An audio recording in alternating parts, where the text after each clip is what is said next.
দোস্ত, তোর খবর কি? আর বলিস না রে দোস্ত, 3বার ফেল করেছি। এবার ফেল করলে আব্বু একটা রিক্সাওয়ালার সাথে বিয়ে দিবে। আল্লাহর কাছে দোয়া করছি যাতে পাশ করি।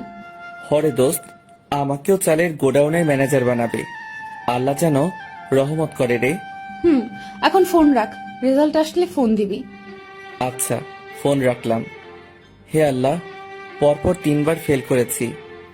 আল্লাহ, এবার ফেল করলে আব্বু আমাকে চালের দোকানদার বানিয়ে দিবে।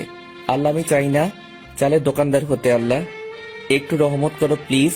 এবার পাশ করিয়ে দিও আল্লাহ প্লিজ। কথাগুলো মোনাজাত ধরে বলছি, হঠাৎ ফোনের মেসেজ বেজে উঠল। তার মানে রেজাল্ট আসছে। জলদি ফোনটা হাতে নিলাম। আগে আল্লাহ যে ডেকে নিলাম, কি যে হবে। ফোন হাতে নিয়ে আমি কি খুশি, বিশ্বাস করেন দর্শকরা। আমার আনন্দ এখন ধরছে না, কারণ আমি পাশ করেছি। ওইদিকে সাদিয়া রেজাল্ট দেখে আমার এখন কি হবে? আব্বু রিক্সাওয়ালার ছেলের সাথে বিয়ে দিবে, আমাকে দিয়ে বাসন মাজাবে।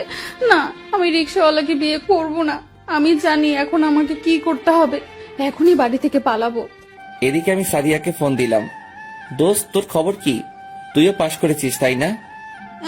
না, আমি এবারও ফেল করছি। তুইও করছিস তাই না?